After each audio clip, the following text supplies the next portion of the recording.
बिस्मिल्लाहिर्रहमानिर्रहीम, अस्सलाम वालेकुम। आज की वीडियो में हम बात करेंगे कि जब आप ज़िंदगी में किसी भी चीज़ को हासिल करना चाहते हैं, आप किसी भी चीज़ को अचीव करना चाहते हैं, for that you need to understand 4 dynamic principles of life.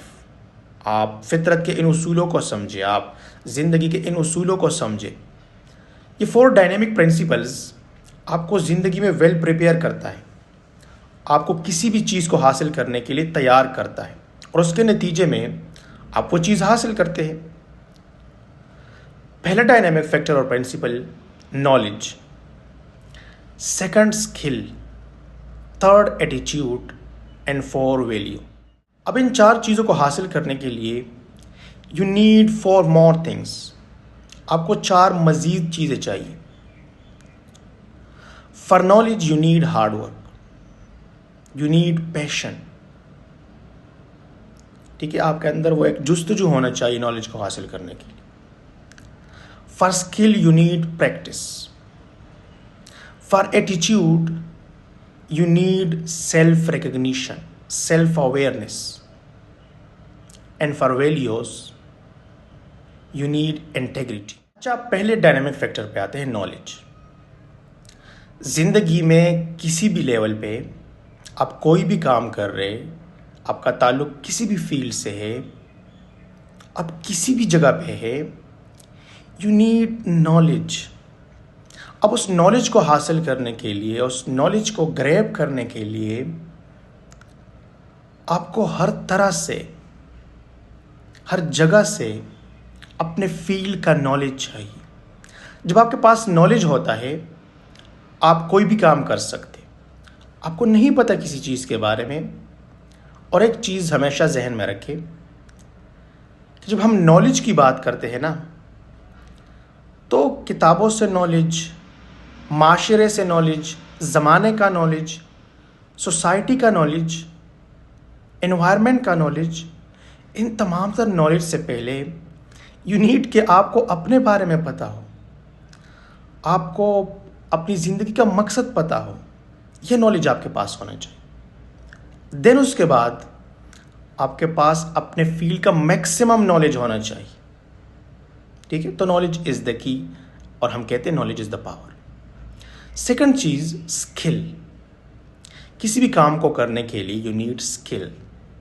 आप किसी रेस्टोरेंट को ओपन कर रहे हैं, आप कोई बिजनेस स्टार्ट कर रहे हैं, आप किसी फील्ड में जा रहे हैं, आप इंजीनियर है, आपके पास वो स्किल्स होने चाहिए। जो रिक्वायर्ड स्किल है वो आपके पास ज़रूर होना चाहिए। और उस स्किल को हासिल करने के लिए, उस स्किल को डेवलप करने के लिए, उस स्किल में एक्सपर्ट लेवल पर जाने के लिए you need practice. Third one is attitude. अच्छा, आपके पास नॉलेज आ गया, आपके पास स्किल भी है, अब आपके पास वो एटीट्यूड भी होना चाहिए। अगर आप कामयाब बनना चाहते तो कामयाब लोगों का वो एटीट्यूड आपके अंदर होना चाहिए। ठीक, अब एटीट्यूड है क्या? साइकोलॉजी के अंदर एटीट्यूड आपका एक एवोल्यूशन, एक रिस्पॉन्स है किसी शख्स के बारे में, किसी इवेंट के बारे में, किसी सिचुएशन के बारे में। यानी आप किसी चीज़ को किस तरह रिस्पॉन्ड करते हैं। और फिर एटीट्यूड के हमारे पास 3 कंपोनेंट्स होते हैं। पहला कंपोनेंट और पहला जो लेवल होता है वो आपका परसेप्शन होता है, आपका बिलीफ होता है। यानी आप किसी चीज़ को किस तरह देख रहे, आप उसके बारे में क्या सोच रहे, कैसे सोच रहे।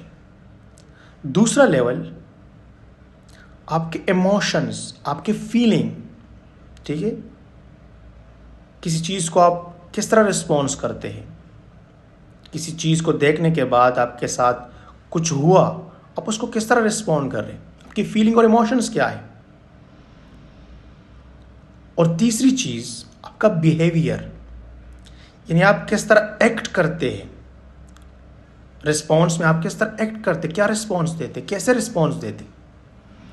ये होता है एटीट्यूड। तो एटीट्यूड आपके अंदर होना चाहिए। आप कोई काम कर रहे हैं, आप सोसाइटी के अंदर लोगों को किस तरह डील करेंगे।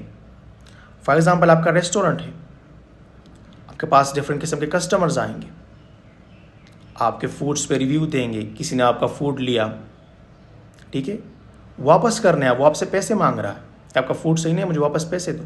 कैसे डील करेंगे, ये आपका एटीट्यूड है। आप एक प्रोफेसर है, आप यूनिवर्सिटी में डिफरेंट लेवल पे किस तरह स्टूडेंट को डील करेंगे, क्या आपके अंदर वो एटीट्यूड है? So attitude define your emotions, your feeling, your perception, your believe, your action. क्या आप किसी सिचुएशन के बारे में, आपके साथ ज़िंदगी में कुछ हुआ, आप रिजल्ट में आप इन टर्न क्या रिस्पॉन्स देते हैं, ठीक है? ये बड़ा इंपॉर्टेंट है लाइफ में। तो आपके अंदर वो एटीट्यूड होना चाहिए। आखिरी चीज़ values.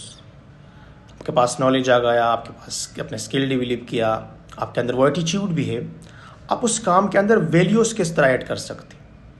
Values define your character, values define your purpose, values define your morality, your integrity, ठीक है? कि आप उस काम के अंदर वैल्यूज़ किस तरह ऐड करेंगे, ये बहुत इंपॉर्टेंट है। तो ज़िंदगी में मॉरली आपको इतना स्ट्रॉन्ग होना चाहिए, मॉरली आपका जो लेवल है वो इतना बड़ा होना चाहिए ताकि आप उस काम को यूनिक बना सके अपने कैरेक्टर से। आपका पर्पस यूनिक होना चाहिए, अलग होना चाहिए, आपका बहुत बड़ा पर्पस होना चाहिए। फॉर एग्ज़ाम्पल, एक कारोबार चला रहे, एक बिज़नेस कर रहे हैं आप, उस बिज़नेस से जो आपके पास पैसे आते हैं, उन पैसों का आपने क्या करना? क्या किसी फलाही इदारे में उसको आपने देना है, लोगों की हेल्प करनी है, आपने उससे गाड़ी लेनी है, बंगले बनाने हैं, क्या करना है? ये आपकी वैल्यूज़। तो ये 4 डायनेमिक प्रिंसिपल्स है जो ज़िंदगी में किसी भी काम को करने के लिए, किसी भी चीज़ को हासिल करने के लिए आपको वेल प्रिपेयर करता है, और उसके नतीजे में आप बेहतरीन नताइज हासिल करते हैं। और इन 4 डायनेमिक प्रिंसिपल्स को हासिल करने के लिए यू नीड 4 मोर थिंग्स। जैसे for example, for knowledge you need hard work, for skills you need practice, for attitude you need self-awareness, self-recognition, and for value you need integrity.